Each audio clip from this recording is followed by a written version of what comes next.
Saga Autre Monde, tome 1, L'Alliance des Trois, de Maxime Chatham. Édition Albin Michel. Collection Le Livre de Poche. Chapitre 3, La tempête. Matt monta dans sa chambre. Son père s'était installé dans le salon devant la télé et sa mère dans le bureau était pendue au téléphone. L'épée brillait sur son lit. Il n'avait pas encore pris le temps de l'accrocher au mur. Il mit son ordinateur en marche et lança le programme de discussion à distance MSN. Newton était déjà connecté sous son pseudonyme Tortue Toxique. Matt lui envoya. Gros minable a écrit « Je suis là ». La conversation s'enclencha aussitôt. Tortue Toxique a écrit « Faut que tu changes de pseudo. Là, c'est débile ». Gros minable a écrit « Et toi, arrête d'écrire comme un kobold. J'aime bien mon pseudo, il est drôle. Et on ne se méfie pas de ce qu'on sous-estime. Pratique !» Tortue Toxique a écrit « Gros minable, va. Qu'est-tu fait ?» Gros minable a écrit « Pour la dernière fois, écris normalement. À quoi ça sert d'avoir une langue si c'est pour la torturer ?» Tortue Toxique a écrit « C'est une langue vivante, non ? C'est fait pour vivre, pour évoluer. » Gros minable a écrit « Oui, langue vivante, et toi, tu la fais souffrir. » Tortue Toxique a écrit « Ok, c'est bon, je vais caresser la langue dans le sens du poil. Lâche-moi, Monsieur Pierce. » Monsieur Pierce était leur professeur d'anglais. Matt se leva et alluma la petite télé qu'il avait dans sa chambre. Il tomba sur une édition spéciale du journal. Le présentateur incitait les gens à ne plus sortir de chez eux car un blizzard colossal. Le mot fit tiquer Matt. Colossal ne sortait pas de la bouche des présentateurs télé d'habitude, ce qui n'était pas bon signe du tout. Il se rapprochait de New York et on s'attendait à des rafales de vent dépassant les 150 km/h et des chutes de neige colossales. Cette fois, Matt se leva. Les présentateurs télé ne répétaient jamais le même mot dans une même phrase, comme si un coiffeur voulait couper les cheveux avec un sécateur. On ne fait pas ce genre d'énormité quand on est adulte et professionnel. Alors, répéter colossal trahissait le haut degré de panique qui touchait la rédaction. Matt se précipita sur son clavier. Gros minable a écrit « T'as regardé la télé ? Je crois qu'ils sont affolés, même aux infos. Les choses ne tournent pas rond. » Tortue Toxique a écrit « Wep, bulletin d'alerte, météo, à tout va.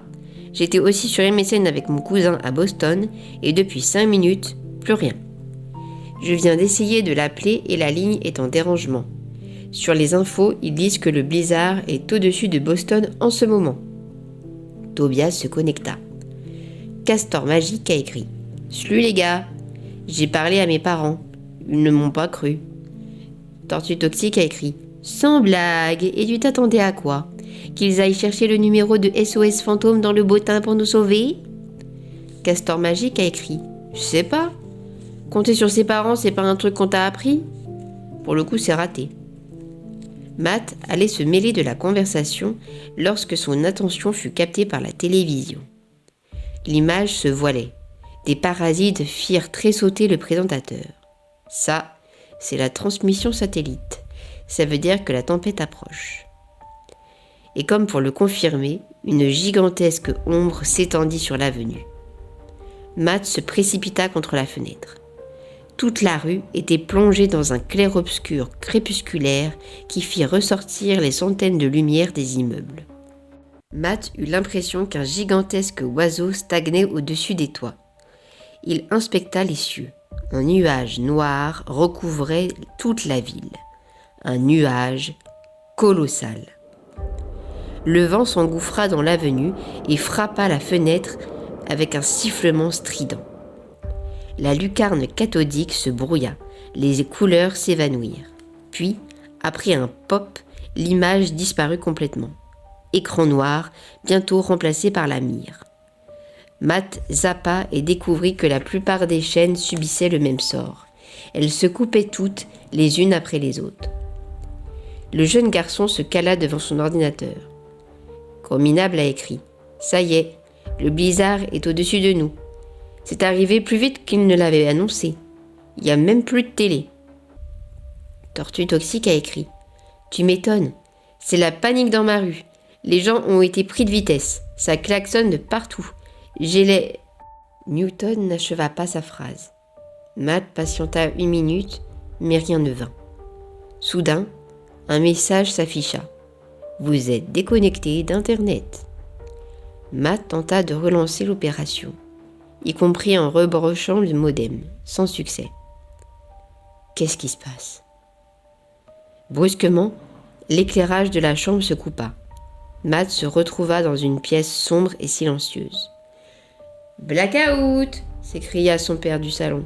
« Je vais chercher les bougies dans la cuisine. Personne ne bouge. » Matt fit rouler son fauteuil jusqu'à la fenêtre, vit les lumières des immeubles s'éteindre les unes après les autres, façade après façade. L'obscurité coula sur la ville. Il n'était pas midi, pourtant on se serait cru dans les dernières secondes d'un coucher de soleil lorsque la lumière prend cette teinte si particulière, spectrale.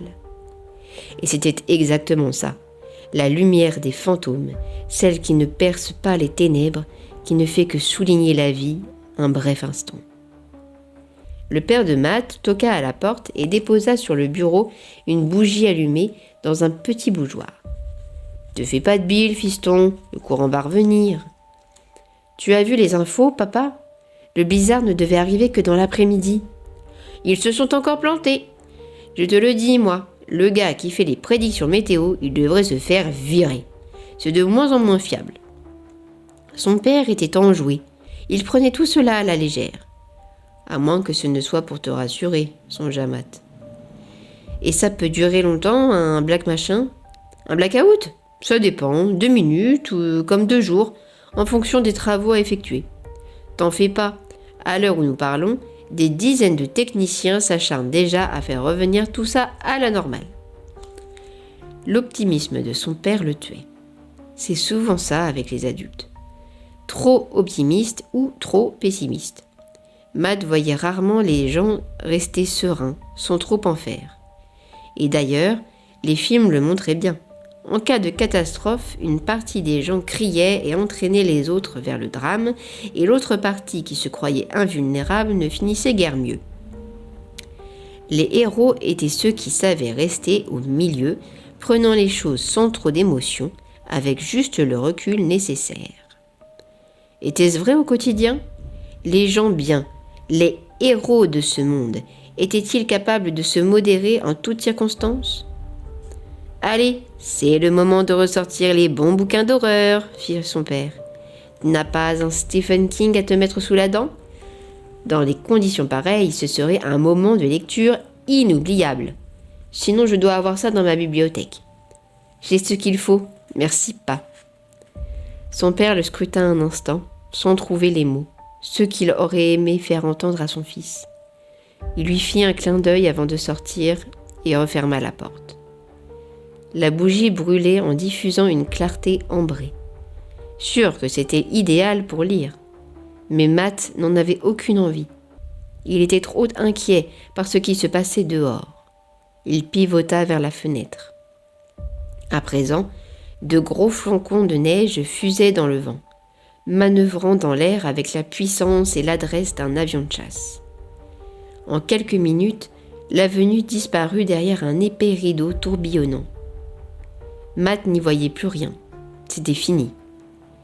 Il plaignit toutes les personnes encore dehors et qui cherchaient à rentrer chez elles avec si peu de visibilité. On ne devait même pas voir le bout de ses mains. Les heures passant, Matt finit par s'ennuyer. Il attrapa une bande dessinée qu'il feuilleta nonchalamment. Dans l'après-midi, il essaya de rallumer la télé, puis la radio, mais il ne se passa rien. L'électricité n'était pas revenue. La neige, elle, ne cessait de se déverser en paquets contre la fenêtre. En fin de journée, sa mère alla frapper aux portes des voisins pour s'assurer que tout le monde allait bien et ils organisèrent, avec les 6 appartements de l'étage, un roulement pour préparer les dîners, car certains n'étaient équipés que de cuisinières électriques. Le gaz avait donc ses avantages, s'amusa-t-on à répéter dans le couloir, et une sorte de colocation bon enfant s'installa entre les appartements dont on laissait les portes grandes ouvertes. Le soir, la famille Carter mangea en compagnie de Mahat et des Gutiérrez, un couple de retraités qui vivaient juste à côté. Personne n'avait d'enfant de l'âge de Matt à cet étage, et son seul copain dans le building était en vacances en Californie. Matt ne s'attarda pas à table et souhaita une bonne nuit à tout le monde.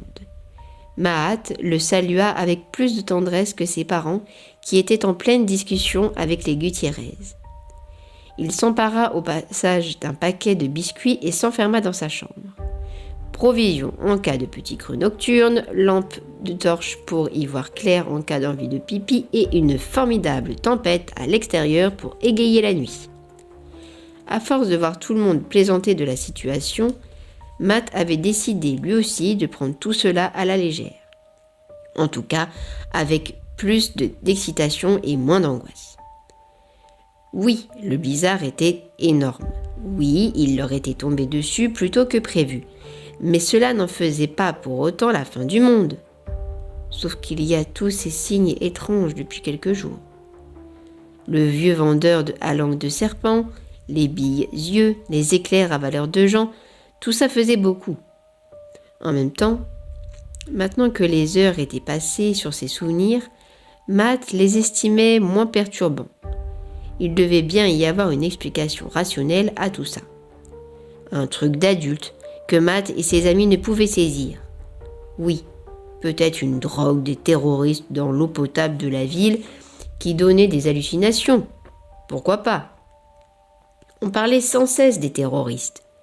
Quand il était enfant, son grand-père lui avait dit, alors qu'il pleurait parce qu'il avait peur des terroristes, dont on craignait sans cesse l'attaque, « Dis-toi qu'avant les terroristes, on avait les communistes. On a eu les nazis. Avant les nazis, on a eu les Anglais. Avant les Anglais, on a eu les Indiens. Bref, il a toujours fallu qu'on s'invente des ennemis dans ce pays. Et je vais te dire, certains sont devenus des amis et d'autres n'existent plus ou sont inoffensifs. Le monde est comme ça, fiston. Si tu n'as pas d'ennemis, tu n'avances pas. Alors rassure-toi et serre-t'en comme d'un moteur pour progresser dans la vie. Sois fort.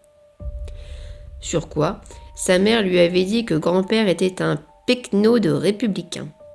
Mais ça, Matt ne l'avait pas compris et ne le comprenait pas mieux aujourd'hui d'ailleurs. Malgré tout, la menace terroriste était plausible pour expliquer ce qu'il avait vu. Matt se coucha avec une lampe et toute une pile de bandes dessinées qu'il avait ressorties de ses tiroirs. Le paquet de biscuits était lui aussi parmi les draps ainsi que son épée. Matt hésita. Il ne pouvait pas dormir avec elle tout de même. Qu'auraient pensé de lui Connie et Patty si elle l'avait vu dormir avec une épée ? Elle se serait bien moquée de lui, assurément. À son âge. Oui, mais elles ne sont pas là, trancha Matt. Le vent forcit encore et cognait à la fenêtre devenue noire aux heures de la nuit. On ne percevait aucune lumière dans la rue, aucune lueur de bougie dans les immeubles en face. Rien que la nuit opaque et la tempête hurlante. Matt finit par s'endormir. Il fut réveillé une première fois par les Gutiérrez qui s'en allaient en criant trop fort leurs remerciements, et une seconde fois, beaucoup plus tard dans la nuit, par une détonation. Matt sursauta.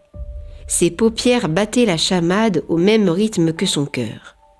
On venait de tirer quelque part. Était-ce dans l'appartement ? Pas un bruit, pas une lumière dans les pièces voisines. C'est alors qu'il s'en rendit compte. La tempête avait cessé. Par réflexe, il regarda son réveil dont l'écran était muet. L'électricité n'était pas revenue. Sa montre affichait 3h30. En t-shirt et caleçon, Matt se leva et s'approcha de la fenêtre. L'avenue était toujours planquée dans l'obscurité. Une épaisse croûte de neige recouvrait les bords de fenêtre.